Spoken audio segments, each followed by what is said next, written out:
Welcome, everybody, to day 3 of Shelter in Love. Today, I have a very special friend and a guest speaker from the UK, Reena Kotecha. Welcome, Reena. Thank you, Jay, and thank you to everyone for being here and attending this virtual session with us.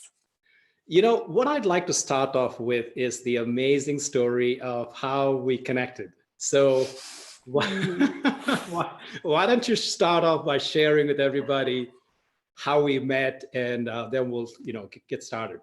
Yeah. Oh, it was incredible. So this was a couple of years ago. I was out in the States and I was visiting the States for a conference. And I remember I'd got to San Francisco a couple of days before the conference started. And one day I'm just walking along in downtown San Francisco and I'm on YouTube and I want to listen to something inspirational.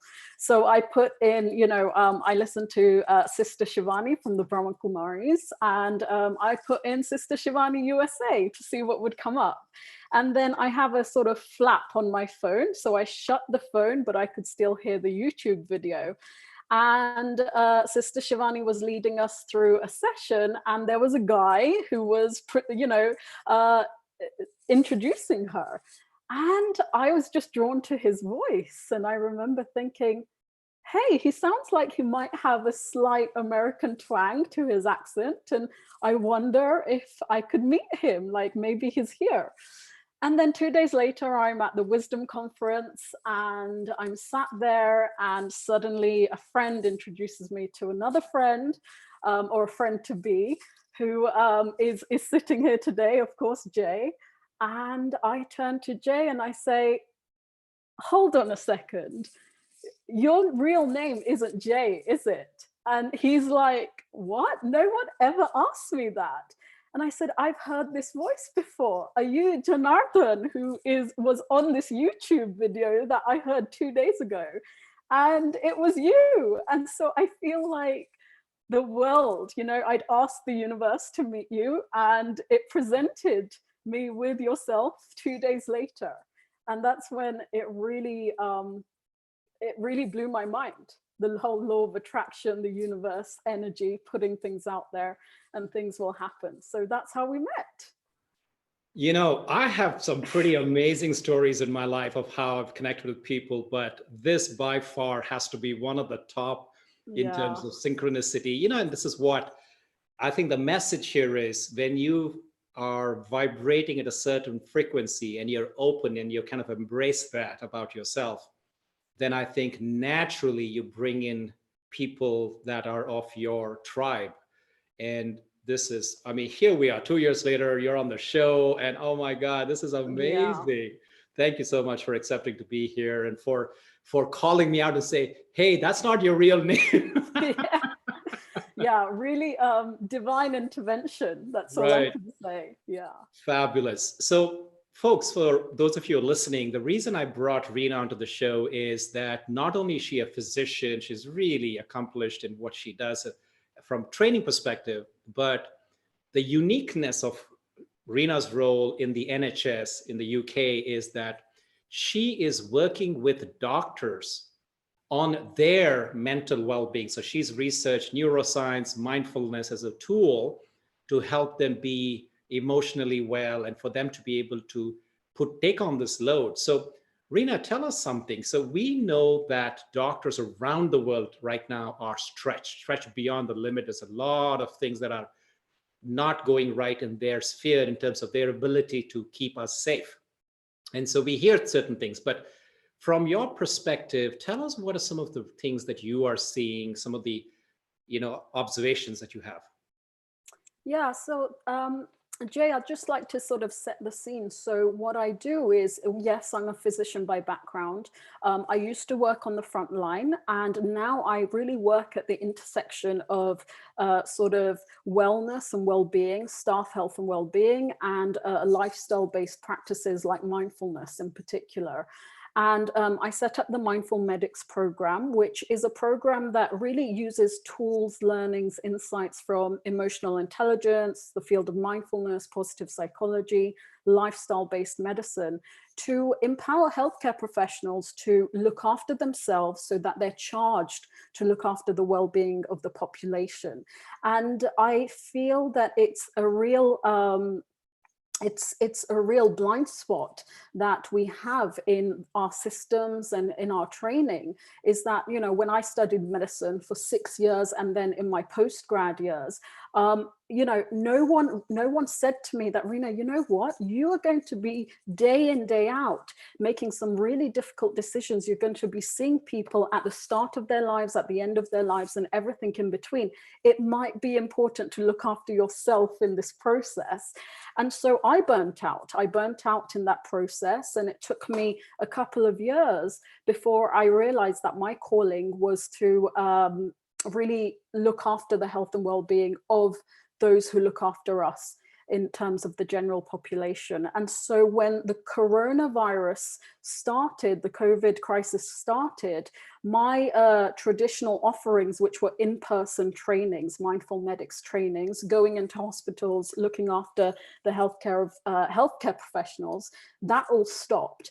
And I realized that actually more so than ever, these tools are going to be needed. And so I set up evening sessions and really free online sessions for healthcare professionals around the globe to come together, to share, to reflect, to engage in the community. And this is really, I'm not saying that healthcare professionals by any means are a special group, but they are in a unique position, right? So many of us are currently being told to be in lockdown, in quarantine, self-isolate.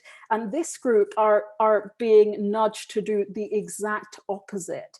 And they're in the firing line, you know, they go into work not knowing whether they're going to come home and be infected themselves and infect their family and friends. And so they're really taking on a lot. And what I'm noticing is there's a lot of emotional issues that are arising. So yes, there's the day-to-day job, but there's also this sense of fear and anxiety and guilt. You know, I can't be with my family. I'm having to look after the health and well-being of other people's families, and tell, you know, the patient's family that you can't come to see your loved one in their last moments of life. So I'm taking on the role, not just as the healthcare professional, but there's a real sort of integration here between the human and the humane side of the situation and the professional side, trying to keep people safe and alive. And so this is, of course, going to have an impact. So what I do in the sessions is just hold the space for this community to come together and share. Because while we can't necessarily make this miraculously go away, what we can do is lean on each other in some way, and also give ourselves some space and time to slow down. And my offering here for this community is to hold the space. Wow, what an important, I mean, just to understand what's happening in the lives of physicians right now, as you put it, they're not just medical care providers, but they're basically taking decisions of probably the last of that the patient who is probably going to leave the body will be seeing. Wow, Yeah. that is a tremendous load that I don't know if anybody who signed up for the medical profession really knew this is what they were going to get into. So, wow, Yeah. that puts it in perspective. So what you're doing is so tremendously important. Thank you for what you're doing. Thank you, Jay. Thank you. So we've heard, so obviously you've created you've put us into the perspective of what is going on in terms of the pressure that they're feeling, but then share with us some positive news. I know there's different coping mechanisms, and you're offering some, and I've seen people on YouTube dancing medics, they take breaks, and in their scrubs, they're in between, whatever their duties, they're going out in the hallways. I also seen some people chanting some ancient Indian hymns in Spain and so on. So tell us something from your neck of the woods. What's happening? What are some positive things? One of the most positive story that I heard from a colleague of mine was that, Reena, whilst the pandemic is causing a lot of issues and challenges and disturbances and disruption, it also has the potential to break down barriers and hierarchies. And so what we're seeing is that there were previously teams, right? And we all have this in our workplace. You don't have to be working on the front line. You will have teams, sales, marketing, digital, etc., etc., right? So within medicine, you have the teams. You have anesthetics and surgical teams and medical teams and psychiatry teams. And then within the teams, there's hierarchies, right? So you have the consultant who is sort of at the top leading. You have the junior doctors, you'll have the nurses and the sort of healthcare assistants. And there seems to be an unsaid hierarchy across the group. So really the buck stops with the consultant. In business, it might be the CEO. In healthcare, it's with the consultant. Now, what we're seeing is because of this crisis and the magnitude of it, the consultants are scrubbing in just as much as the healthcare professionals, just as much as the healthcare assistants. And sometimes, you know, what's needed in this situation is not necessarily the most acute medical care.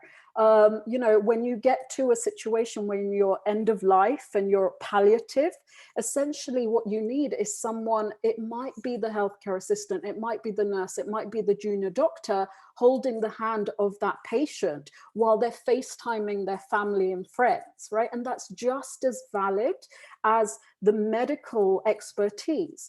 You also have sort of consultants who are working and doing the task that their registrars might do or their juniors might do. So really, there seems to be a more of a level playing field here. And I believe that that's beautiful because we're seeing that everyone has a role and it's valid and no one is above or beyond anyone else.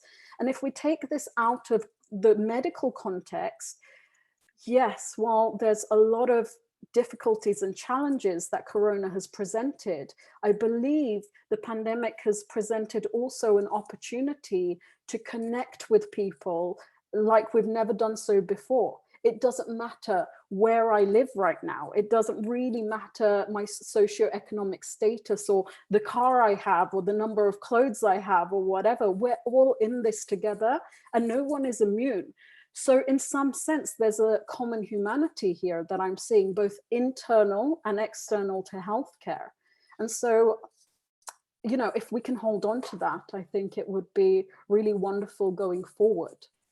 Yeah, beautiful. Oh my God, just reawakening the humanity in us. That could be the biggest lesson that we could be all learning. Thank you. So, which actually leads me to my next thing that I wanted to ask you.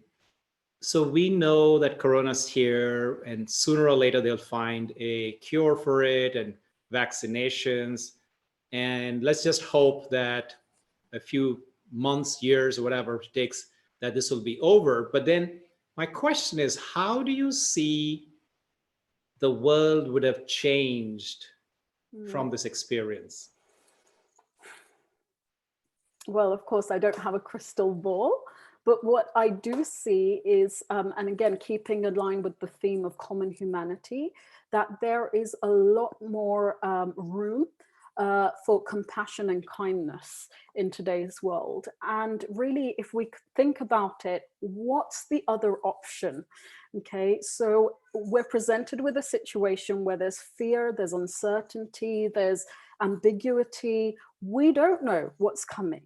Right now, we can get swept up in that and react with anger or impulsivity or irritability, or we can perhaps stop and consider sort of compassion and self-compassion first. You know, this is hard. We are suffering and we're collectively suffering. How can we help ourselves? How might we help others? So really, I feel that, or the hope is that we start to realize that we're all connected, that beyond the barriers and the boundaries and the labels that we put on people, actually we're all one family, one human race. And actually the only way through this and beyond is with compassion and kindness. And if you'll allow me to, I'd like to share a poem along that theme, which really spoke to me, and I'm aware, Jay, when we shared this previously, that it spoke to you as well. So Absolutely, go for it. yeah. Okay, perfect. So I have this, I will read it out. It's a poem called Kindness by Naomi Shihab Nye. And I'll just read it for you. And really, I would invite you to take some time, maybe even close your eyes, to allow this to sink in and really touch you in the way that it touched me. Okay. Before you know what kindness really is, you must lose things. Feel the future dissolve in a moment, like salt in a weakened broth. What you held in your hand, what you counted and carefully saved, all this must go, so you know how desolate the landscape can be between the regions of kindness. How you ride the ride thinking the bus will never stop, the passengers eating maize and chicken will stare out the window forever. Before you learn the tender gravity of kindness, you must travel where the Indian in a white poncho lies dead by the side of the road. You must see how this could be you, how he too was someone who journeyed through the night with plans and the simple breath that kept him alive. Before you know kindness as the deepest thing inside, you must know sorrow as the other deepest thing. You must wake up with sorrow. You must speak to it till your voice catches the thread of all sorrows and you see the size of the cloth. Then it is only kindness that makes sense anymore. Only kindness that ties your shoes and sends you out into the day to gaze at bread. Only kindness that raises its head from the crowd of the world to say, "It is I you have been looking for," and then goes with you everywhere, like a shadow or a friend. Fantastic. So just taking some time to let that settle.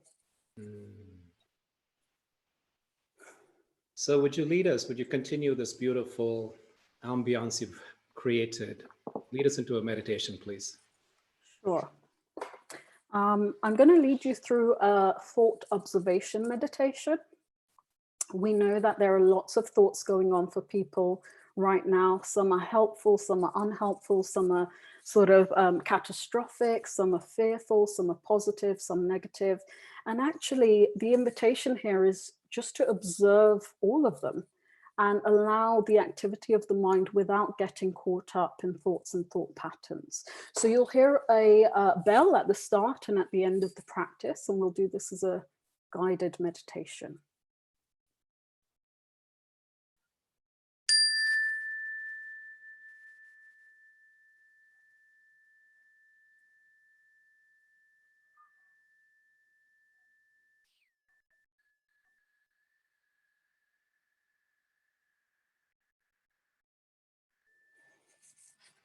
So in practicing this thought observation meditation, just coming to sit in your chair or lay on your mat or bed, in whatever way that you feel comfortable, just bringing a posture that represents for you a sense of being alert and awake and dignified, but also relaxed in this moment.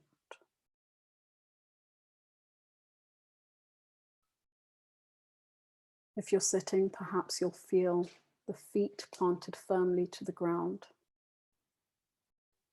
the back and spine erect but not stiff, and your shoulders relaxed.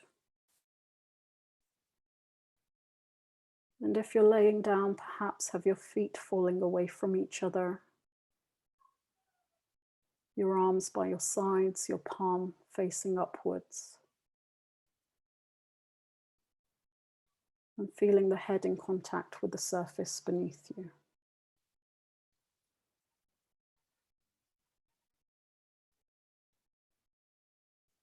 Just noticing your body as it is in this moment from head to toe.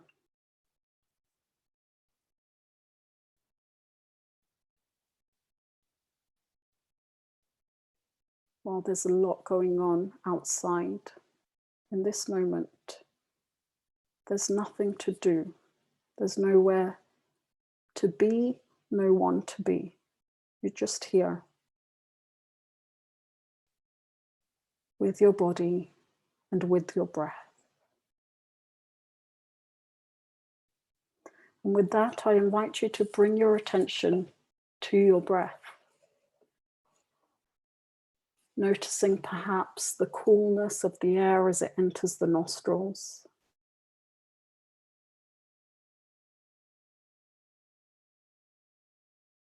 and the warmth as it exits.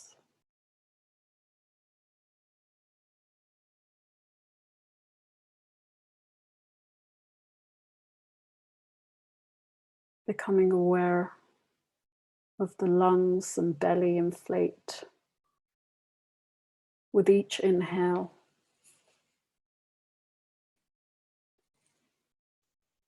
and deflate and fall back against the spine with each exhale.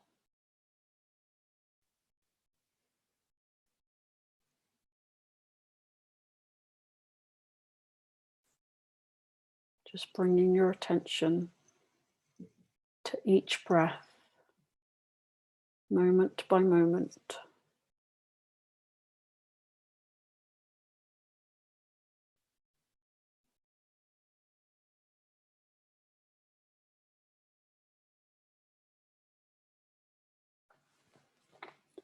Now, when you're ready to, I invite you to bring your attention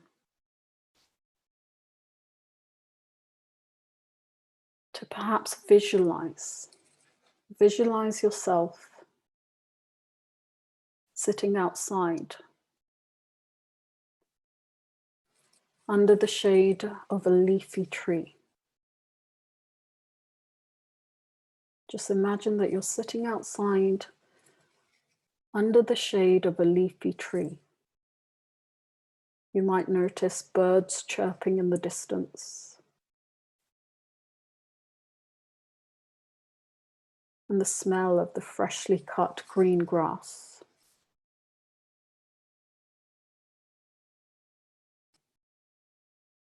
And you take in the air, that surrounds you. Now, as you look out into the distance, you notice the blue sky.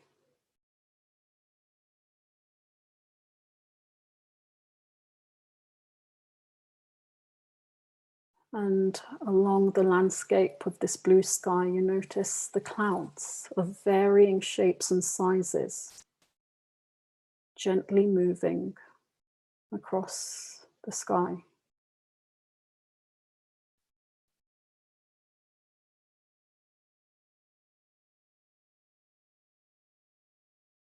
Becoming aware of the clouds, moving across the blue sky.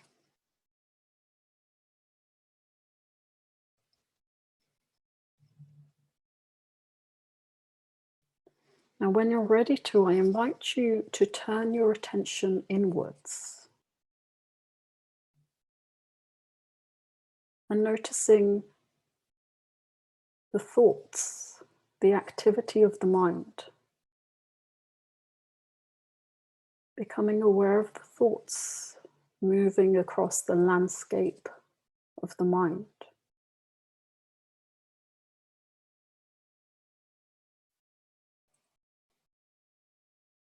So you're not trying to change your thoughts or your thinking patterns. You're just noticing whatever comes up for you in this moment. It might be a thought about the past. It might be a thought about what you're going to be doing later today. You may have thoughts about this guided practice. Just notice. And again, you're not trying to make stories, create a narrative from these thoughts.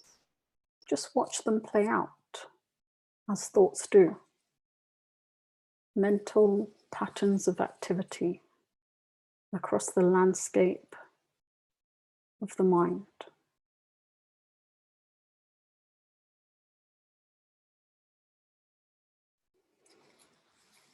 Now, when you're ready to, I invite you to place each thought you have into a cloud and allow each thought cloud to move into the distance across the blue sky.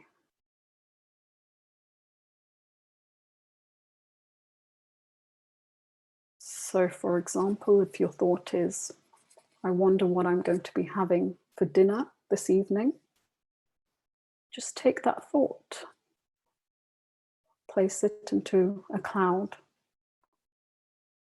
and allow it to gently move into the distance across the blue sky.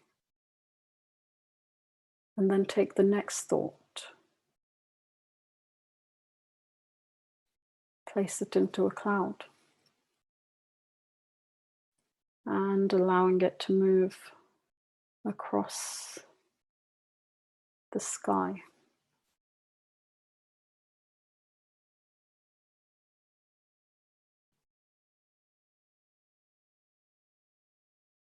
Some thoughts are helpful, others unhelpful. Some thoughts we like, others we don't like. Some thoughts we find particularly difficult, others particularly pleasant. Whatever the thought, just notice with gentle, non-judgmental curiosity. Observe the thought, place it into a cloud, and allow the thought cloud to move, as clouds do, across the blue sky.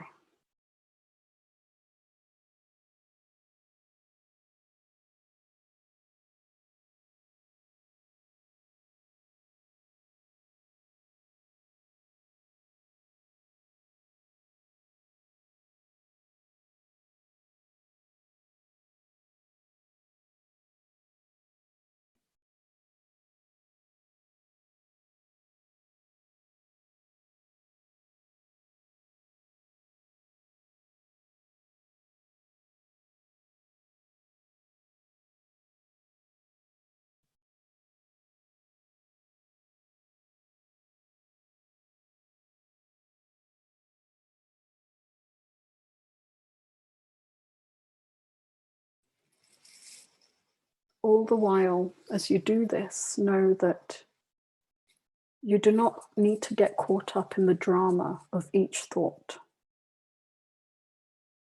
Thoughts will come, thoughts will go. The mind wanders. It's in the nature of the mind to wander and to think, so it's bound to happen a lot. Just observe.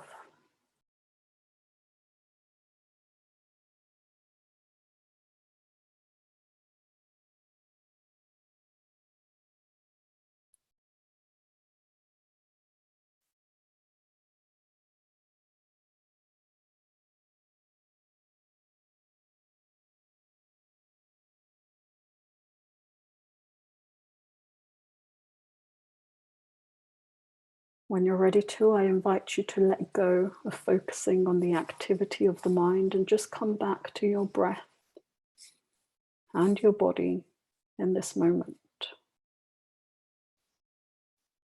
Perhaps taking a deep, more intentional breath in, allowing it to fill the whole of the abdomen and sides. And as the breath releases, just letting go of your practice. In the moment, you'll hear the sound of the bell. Just listen to it for as long as you can hear it. And when you can no longer hear it, I invite you to open your eyes as you come back into the virtual space.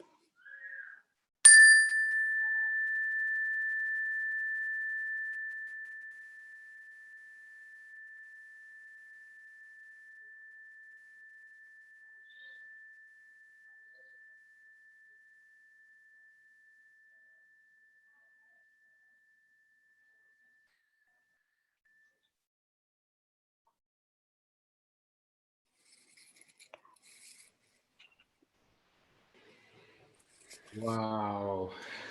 I don't know if you can see it, but I have a bright, wide, year to year smile right now. I love this meditation. Thank you, Reena.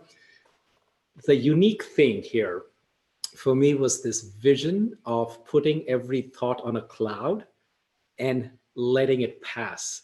Mm, And yeah. pretty soon, what happened was I noticed that there was a conveyor belt of clouds that were coming from me, out of me, and out into the distance. And it was like a conveyor belt, like at an airport. The only difference being that I didn't allow that belt to come back. It's just one way. Hmm.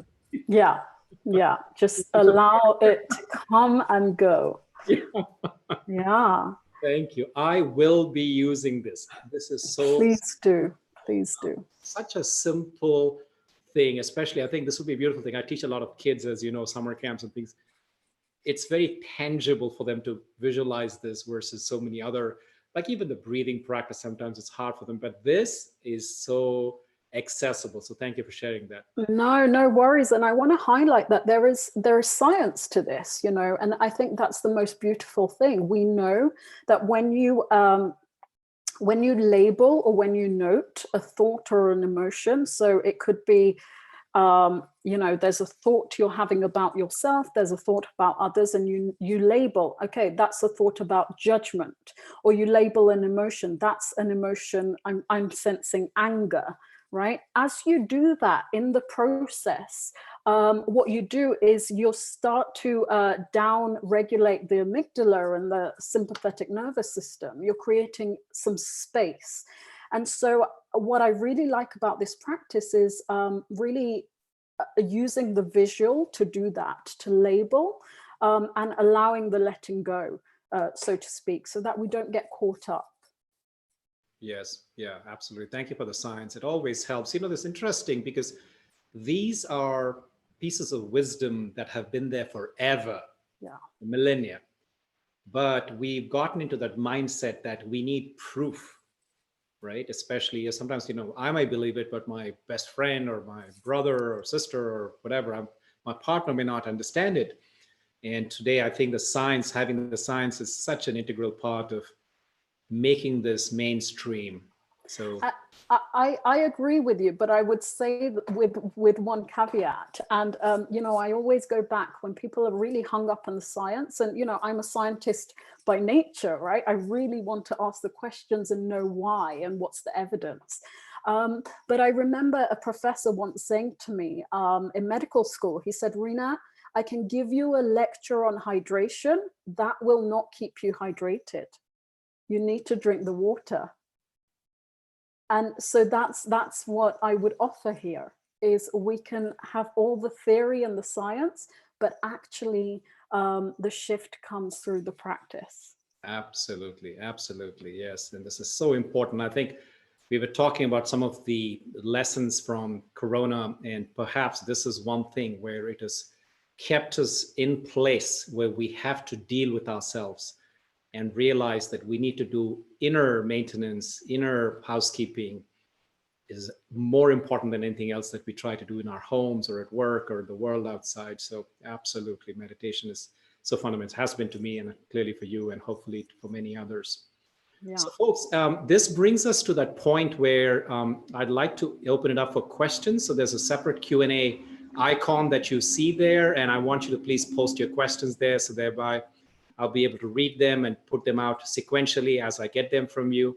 So I'm going to give you, I know this takes a minute or so for you to formulate your question and type it in. I'm going to go ahead and ask Reena a question while you're doing that, which is, Reena, tell us about your own journey about, you, like you said, you were trained, in science and became a physician.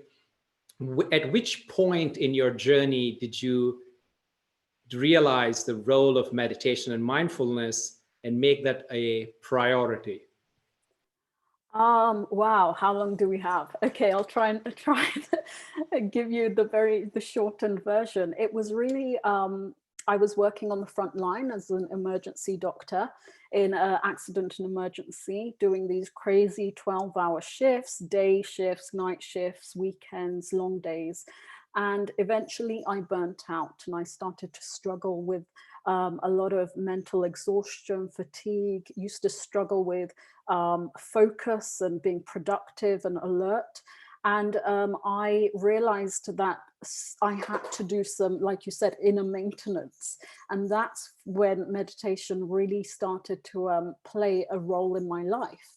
And it was always with the intention to, I guess, better serve my patients at the time, but I have got so much more out of it than I could have ever envisaged. So yeah, it was some time ago when I was working on the front line. Fabulous. Thank you for sharing that. So I've got a question here. The first question is, how can I get my 4-year-old into meditation? Is it early? If not, please provide some ways. Mm, really beautiful question. And I would say here, Diksha, that as a parent, I think this is possibly one of the best things you can do for your child. I wish someone had taught me this, growing up. No, it's not too early. I think 3-year-olds, I know 3-year-olds who are practicing meditation. Of course, the intensity of it should be much shorter. But there are ways. So for example, you get them to take their favorite teddy and place it on their belly as they're lying down. And then you get them to watch Teddy go up and down with the breath, right? So as they take a deep breath in, the teddy rises as their belly rises, and they really are starting to focus on the movement. So taking themselves out of their head into that, again, the visual. So anything visual, children are very good with visual, anything hands-on, so to speak. So I would say that's a really nice one. Another one is you can look at this online. You get a bottle of water, and I've done this with my nephew and stuff, and you fill it with glitter. And what you can really get them to do is when they are really stressed and angry and irritated, you get them to demonstrate how that feels in the mind. So you get them to shake up the bottle, because my mind is all shaken up and I'm angry and irritated and there are thoughts going on everywhere. And then you get them to watch the glitter settle. And you're literally getting them to just watch the settling of the glitter, again, taking their focus and their attention into something visual, and it settles sort of drop by drop, drop by drop. And you notice that there's almost like that sort of settling of a snow globe. You can do it with a snow globe as well. But it's much nicer with kids to have make their own sort of glitter bottle for meditation. I love those tips. Teddy on the belly and the glitter drop. Yeah. Fabulous. Excellent. So tell us a little bit, to extending on that question, what are some benefits that when you start with meditation that early in children, what are some benefits that you've seen, whether through science or through your own personal practice, in the course of their childhood as they're growing up and into adulthood? Do you have anything that you can offer there? Yeah, so, we know now, there was a time where scientists believed that, beyond a certain age, the brain is fixed, right? And we are going to start degrading our neural tissue. We now know that's not true. And that's the phenomenon, the adaptive mechanism of the brain, neuroplasticity. Now, the brain is plastic. It adapts, it shapes in accordance to what we do, what we say, what we pay attention to. That phenomenon, the adaptive mechanism, neuroplasticity, is occurring at a much faster speed and rate for younger children. So basically, the more you get them to do these type of practices where they're noticing their anger, or they're paying attention to their breath, you're cultivating the neural mechanisms, and you're strengthening the neural pathways for attention, for focus, for anger management, for emotion management. And so we know that the earlier you do this, you're molding the brain, you're shaping the brain, and that serves well later in life. Excellent. Thank you. And thank you, Diksha, for asking that question. This is a subject that's very dear to my heart, because I work with youth, and I really think spending time with children, because that's really our future. We are going to give, pass on this earth, pass on all responsibility of society to them, and for them to have the tools, the inner tools, to be able to make decisions. And stress, as we know, is not, it's not going to decrease. It's only, if anything, going to increase, and we need to find ways to manage it. So this is very important that we're talking about this. Thank you. So I have a question from Pradeep. He says, excellent session. The guided meditation is very nice. Dr. Reena is great.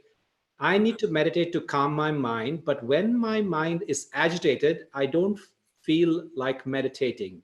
What do Yeah. I do? Well, thank you, Pradeep, for the question. And, this is an experience that we will all at some point face. Again, I would like to highlight, I think it was Gandhi, but it might not have been. His students asked him, said, Gandhiji, like, how long do you meditate for? And he says an hour. And they say, yeah, but we really struggle and we don't have the time. So Gandhiji says, well, in that case, you should meditate for 2, right? And so the point here is either when we don't feel we don't have the time, or the mind is very busy and it's agitated, that's the time we need it the most. Now, I understand that this might be the time, particularly if we're struggling mentally and emotionally, that we don't feel like doing this. And I would say the one thing for me personally that has got me out of that sort of mindset into the practice is when I do it with others. When I set up a community and there's this kind of sangha or this community, it seems like we're able to feed off of each other's energy. So I can just tell you myself at 5 p.m. on a Wednesday evening, I probably wouldn't meditate, right, or lead a meditation. But the point is, I am showing up here not just for myself, but for all of the attendees on this call. And so it allows me to shift outside of my sort of comfort zone into this space of, I am going to give myself permission to do this, and I'm within a community that enables me to do this. So we're feeding off each other's energies, so to speak. Yes, and I just want to say that for me, to add to what Reena has said, the Sangha is a very powerful thing. For me, I've noticed that discipline, it's just a natural part of my bodily function now. For example, when I first wake up, now what I'm doing is I'm just not necessarily sitting down somewhere, but even just lying in bed, and I have my own process of how to start my day with giving light to my body, giving, sharing the light with the world, setting an intention, and saying some gratitude, finding something to be very grateful for, even under whatever circumstances. And I've noticed that when you put that routine into yourself over and over again, they say 21 days makes any habit stick. But if you just keep continuing, you just notice that it's like brushing your teeth, or it's like taking a shower. It's like any of those things. It just becomes natural, So yes, so I think between these two things, Pradeep, you should be able to find it. So that way it's not something that you go to when you are stressed. Like Reena's beautiful story about Gandhi is that when you're stressed, you probably need to double up on that. So it's something that you just naturally do, so that it will serve you at a time that when you will not get to the point of extreme exhaustion or emotional imbalance, etc. Yeah, and to that point, Jay, I would just say that, there's no doubt we're in this unprecedented situation. There's, as I said, there's a lot of challenges and disruption and difficulties, but can we shift the focus of our attention to the opportunities, right? Many of us are now not having to commute to work. So, we have saved some time there. Life for a lot of people has slowed down, whether that's been intentional or not. That's the reality. So actually, can we use this as an opportunity to double up on all of those things that we've sort of put to the side, self-care, meditation, exercise, nutrition, looking at our nutrition, connecting and reconnecting with those in our space, our family members. We're probably spending a lot more time with our kids and our spouses than we ever have done before, and actually, where does the opportunity lie in this? So really, can we optimize in times of crisis? It's an opportunity. Fabulous, fabulous. So as we coming to the end of our time, I'd like to summarize what I've taken away from this amazing conversation we've had. I love the teddy on the belly. I love And the it's available for adults too. So right. I mean, exactly, right? So the teddy on the belly, the glitter bottle, the conveyor belt of clouds. You didn't call it that. I'm going to call it that, right? And then finding your sangha. I think these are some invaluable suggestions as we're doing. And, really, as you said, this is the gift of time that we've always wanted. Here we have it. yeah. Use it, enjoy it, thrive in it, rather than complaining about what you can't get out or do whatever else. So fabulous. So great. Thank you, Reena. Thank you so much Thank for this you. conversation. I just want to make a quick mention about tomorrow. I have Rhonda McGee, another dear friend, a lawyer. She's a professor at the School of Law in University of San Francisco. And not only is she an academic lawyer, but she's also been doing a lot of social justice work. And she's been helping, just like Reena's helping other medics deal with their anxiety. She's helping, Rhonda does it for lawyers. And she's most recently come out with the book. So it's going to be another fabulous conversation. So I hope you all will tune in, same time, same place tomorrow. Until then, be well. Thank you, Jay.